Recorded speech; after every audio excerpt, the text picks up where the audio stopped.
Have you ever wondered if fasting could be the key to unlocking untapped spiritual power? Get ready for an epic revelation. We'll explore how fasting, often misunderstood, can be the gateway to a profound and immediate divine connection. In moments, we will challenge your beliefs, awaken your curiosity, and show how you can achieve instant spiritual rewards.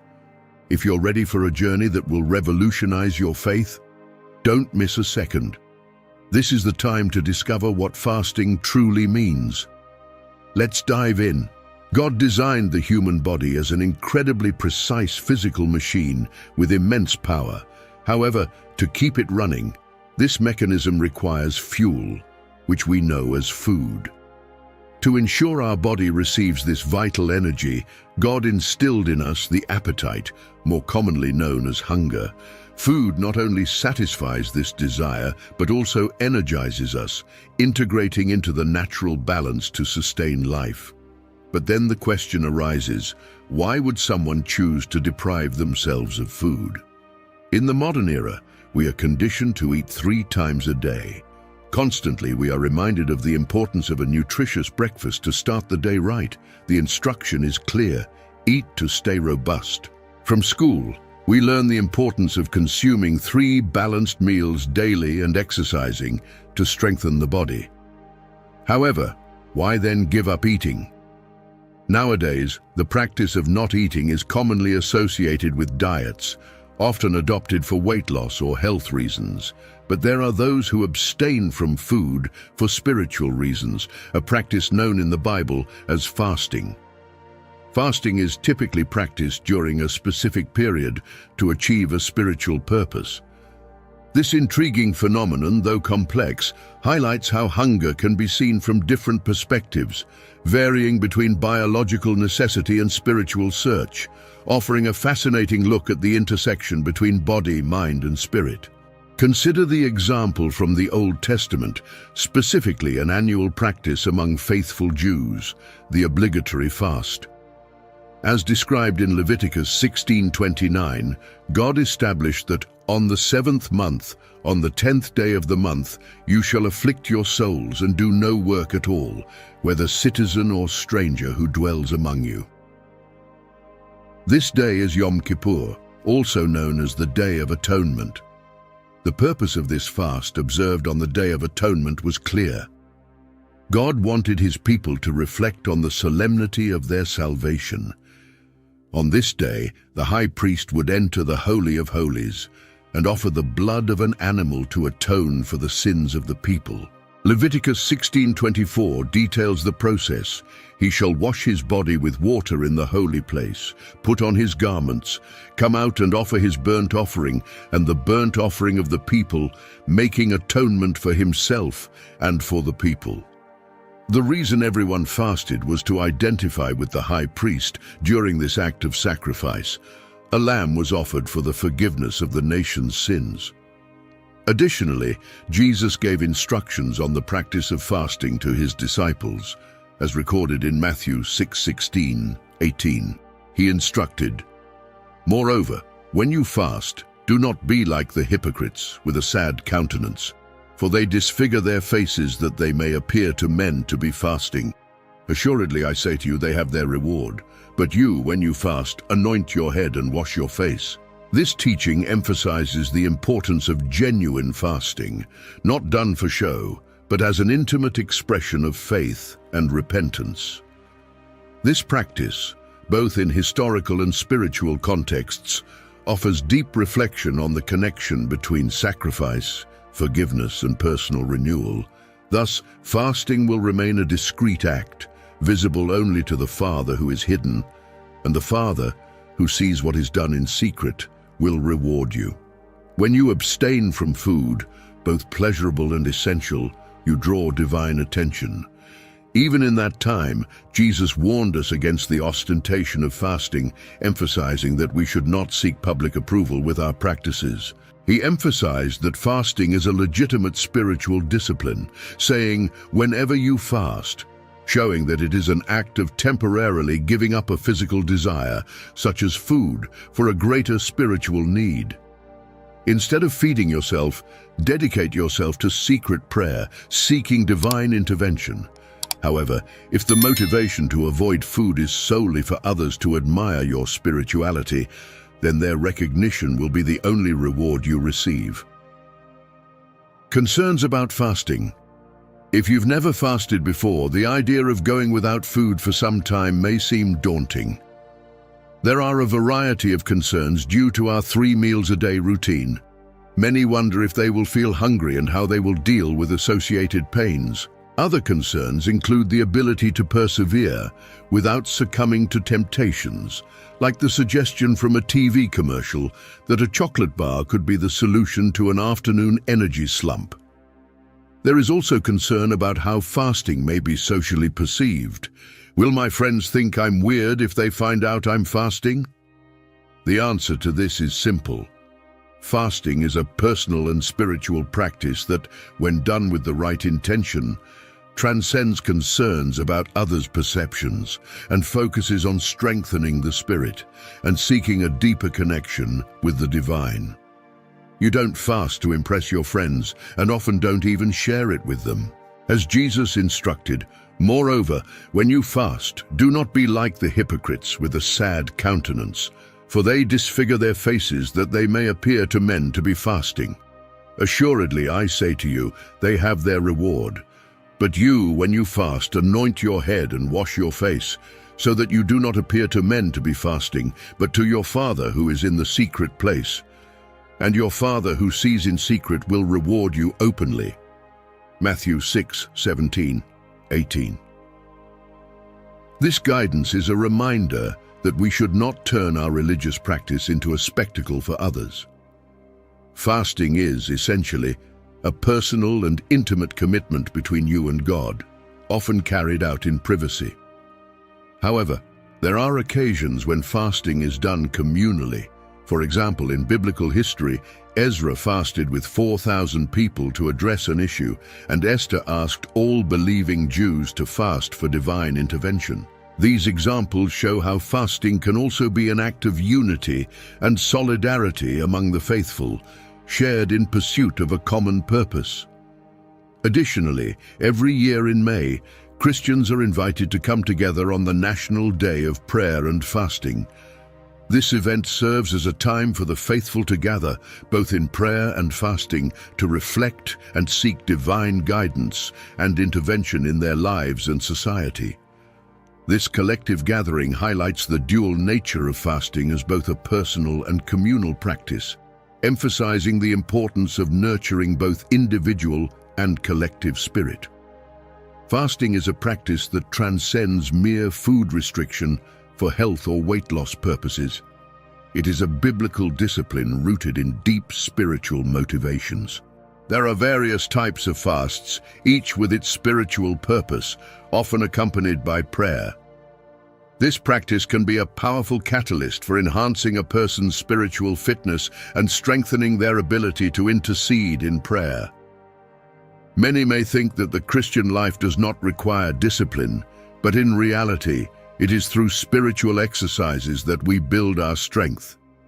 As soldiers of Christ, we are called to be versatile in various spiritual disciplines, and fasting is one of them. Jesus taught his disciples that intercessory prayer, whether for the church or for the salvation of souls, will face spiritual resistance. In this context, fasting can be likened to the challenge of climbing a mountain, requiring both physical and spiritual robustness. When starting the practice of fasting, it's advisable to begin with modest steps, especially if it's your first experience. Even a small act of faith, which may seem insignificant to others, is a significant step in God's eyes and will be honored. During fasting, not only is abstaining from food relevant, but also the sincerity of the heart is crucial. This is akin to a man proposing marriage. It's not the duration of the proposal that wins the yes, but the genuineness and sincerity of his heart. When starting your fast, don't overly concern yourself with its duration. The most important thing is to ensure that your relationship with God is harmonious and strong. Above all, God values the sincerity and intensity of your prayers more than the length of time you spend fasting. Therefore, if you are new to this practice, you can start simple, like fasting by skipping a meal. Historically, in the Old Testament, Jews were instructed to fast for a whole day on Yom Kippur, which began at sunset and ended at the next day's sunset, according to the Jewish calendar. This method of counting days, where the evening and the morning constituted one day, is mentioned in Genesis 1:5. You can plan to start your fast similarly, beginning a little before sunset by abstaining from the usual evening meal and continuing without eating breakfast and lunch the next day. After sunset, just as many Jews do at the end of the Yom Kippur fast, you can break your fast with a regular meal. This method provides a structure that helps maintain spiritual focus without overwhelming your body, especially if you are just beginning to practice fasting. Fasting with a companion. Although private practice of prayer and fasting forms the backbone of all intercession, if you have never explored this discipline before, it may be beneficial to start your journey with a partner. If the goal of your fast is to seek a specific answer through prayer, it is an excellent idea to invite someone to join you on this spiritual journey. As taught by Jesus in Matthew 18:19, there is special power in unity. Truly, I tell you, whatever you bind on earth will be bound in heaven, and whatever you loose on earth will be loosed in heaven. Again, I tell you truly that if two of you on the earth agree about anything you ask for, it will be done for you by my Father in heaven. This principle applies not only to prayer, but also to mutual commitment between individuals. Think of it as planning a vacation with a friend. It's much more rewarding when you plan, dream, and share experiences together. Likewise, shared fasting tends to be more fruitful. Prayers made together are often more focused and intense. Additionally, fasting with someone else offers additional advantages. You can discuss doubts, questions, and fears together. If the idea of fasting makes you anxious, the strength of a companion can help you overcome these fears. You can support each other, reaching out to one another to share advice or simply to check on each other's well-being. These conversations can be the encouragement needed to persist in fasting. Finally, don't forget to celebrate. When the fasting period comes to an end, take a moment to reflect and celebrate the achievements and revelations gained, further strengthening the bond created through this shared experience. When you climb a mountain alone, the journey may be a personal test of endurance and determination, and the victory is entirely yours. However, when making this climb accompanied, the experience transforms. You embrace, celebrate together, and later share stories of your achievements with others. Similarly, when completing a fasting period with friends or prayer partners, the feeling of joy is amplified by the shared experience, making the taste of victory even sweeter. Fasting with a companion also creates a system of mutual accountability. The presence of a friend aware of your commitment reduces the temptation to break the fast prematurely or to give in to minor slips, like eating a snack out of hours. This partnership is akin to running or walking to keep fit with a friend. Anyone who has had this experience knows well how a partner's company can motivate you to keep the commitment, especially in the most challenging moments. If you consider yourself a strong person, you may feel that you can face the challenge of fasting alone without any issues. However, for those who may feel less resolute or who are just starting this practice, having someone by your side who understands and shares the same difficulties can be extremely valuable. This collaboration not only strengthens the bonds between participants, but also increases the chances of success in the spiritual journey they decide to undertake together. Fasting with purpose. When preparing to start a fast, it is essential to look inward and clearly identify the reason for your decision. The motivations for fasting are varied, and each person may have a specific reason, just as David did when facing Goliath. While other Israelite soldiers retreated, each with their own justifications for not facing the giant, David was driven by a clear and compelling purpose. Fasting is not just a matter of abstaining from food or devoting oneself to prayer. It is motivated by defined goals. Ask yourself, am I willing to sacrifice my usual pleasures for a greater cause? To solidify your commitment, it's an excellent practice to write down your reasons for fasting. Put them on paper, making them visible and concrete. Keeping your motivations only in mind can make them become blurry or unclear over time. Writing down your reasons also serves to sharpen your focus. Seeing your intentions clearly delineated in words reinforces the seriousness of your commitment and helps maintain determination during times of difficulty. This simple yet powerful exercise transforms abstract thoughts into a tangible action plan, increasing the chances of staying the course during the fasting period. Carefully plan. Do not start your fast casually or negligently. It is essential to plan meticulously to achieve success. Without proper preparation, the chances of failure increase. Avoid fasting just to test your limits. Firmly commit to fasting for a full day, regardless of circumstances. Transform your desire for greater spirituality into concrete action by committing to seek God sincerely. By doing this, you rely on grace and divine support. Types of fasts. Absolute fast. This type of fast consists of complete abstinence from food and water. For example, Paul adopted this practice for 3 days, shortly after encountering the Lord Jesus on the road to Damascus and being struck by blindness. As described in Acts chapter 9, verse 9, "And he, Paul, was 3 days without sight, and neither ate nor drank." It is not advisable for you to start your fasting experience with an absolute fast.